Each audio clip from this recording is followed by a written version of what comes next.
చంద్రబాబు పాలనలో నకిలీ liquor effect మందుబాబుల మీదే కాదు, తాగించిన సర్కార్ మీద కూడా పడింది.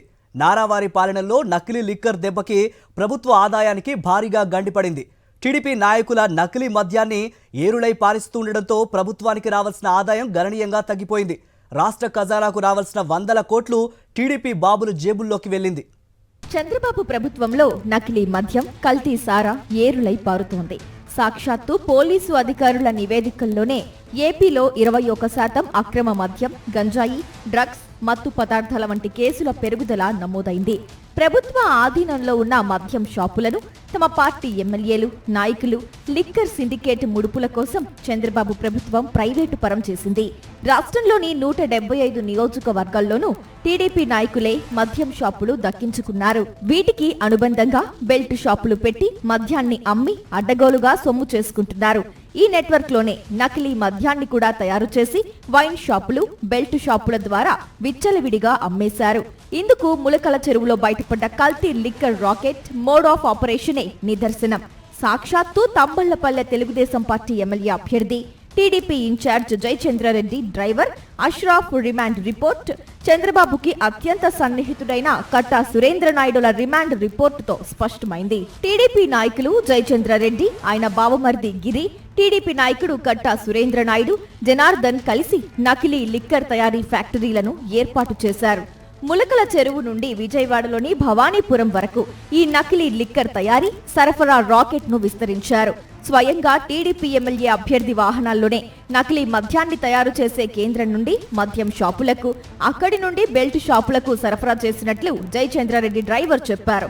ఇలా రాష్ట్రమంతటా టీడీపీ నాయకుల చేతుల్లో ఉన్న మద్యం షాపుల్లో నకిలీ మద్యాన్ని బెల్ట్ షాపుల ద్వారా గ్రామాల్లో అమ్ముతున్నారు. ప్రజల ప్రాణాలను పణంగా పెట్టి మద్యం తాగేవారి రక్త మాంసాలను పీల్చి పిప్పి చేసి మరీ సీఎం చంద్రబాబు అనుచరులు, ఆయన పార్టీ నాయకులు దోపిడీకి పాల్పడ్డారు. టీడీపీ నాయకుల దోపిడీతో రాష్ట్ర ప్రభుత్వ ఖజానాకు కూడా భారీగా గంటిపడింది. ఈ విషయాన్ని సాక్షాత్తు ఎక్సైజ్ శాఖ గణాంకాలే తేటతెల్లం చేస్తున్నాయి. నకిలీ మద్యం విపరీతంగా పెరిగిపోవడంతో మద్యం నుంచి ఆదాయం కొన్ని జిల్లాల్లో తగ్గింది. నకిలీ మద్యం ఏరులై పారడంతో సర్కారు మద్యం విక్రయాల వృద్ధికి గండిపడింది. గతేడాది కన్నా ఈ ఏడాది పలు జిల్లాల్లో విక్రయాలు భారీగా తగ్గాయి. పశ్చిమ గోదావరిలో గత ఏడాది కన్నా ఈ ఏడాది విక్రయాల విలువ 4% తగ్గింది. కొద్ది రోజుల కిందట ఇదే జిల్లాలో నకిలీ మద్యం తయారీ కేంద్రం బయటపడింది. నకిలీ మద్యం వల్లే ఈ జిల్లాలో అధికారిక మద్యం అమ్మకాల ఆదాయం తగ్గిందని ఎక్సైజ్ అధికారులు నిర్ధారించుకున్నారు. అటు శ్రీకాకుళం, వైఎస్ఆర్, కృష్ణా, విజయనగరం జిల్లాల్లోనూ విక్రయాల వృద్ధి 0గా నమోదైంది. కారణం నకిలీ మద్యమే అని ఎక్సైజ్ శాఖ అధికారులే భావిస్తున్నారు. నెల్లూరు, గుంటూరు జిల్లాల్లో విక్రయాల వృద్ధి కేవలం 3% నమోదైంది. అలానే మన్యం, తిరుపతి, బాపట్ల జిల్లాల్లో మద్యం విక్రయాల వృద్ధి 4%కి పరిమితమైంది. సాధారణంగా గత ఏడాది కన్నా ఈ ఏడాది భారీగా వృద్ధి ఉండాలి అని ఎక్సైజ్ అధికారులు అంచనా వేశారు. కానీ అలా లేదు. అందుకు కారణం విచ్చలవిడిగా బెల్ట్ షాపుల ద్వారా సరఫరా అవుతున్న నకిలీ మద్యమే. ఎక్కడ పడితే అక్కడ నకిలీ మద్యం దొరుకుతూ ఉండటం సర్కారు మద్యం విక్రయాలపై ప్రభావం చూపింది. దీంతో ఖజానాకు గండిపడింది. అంతేకాదు మందుబాబుల ఆరోగ్యానికి హాని కలిగింది. ఇటీవల జిల్లా కలెక్టర్ల సదస్సులోనే నకిలీ మద్యంపై చర్చ జరగడం విశేషం.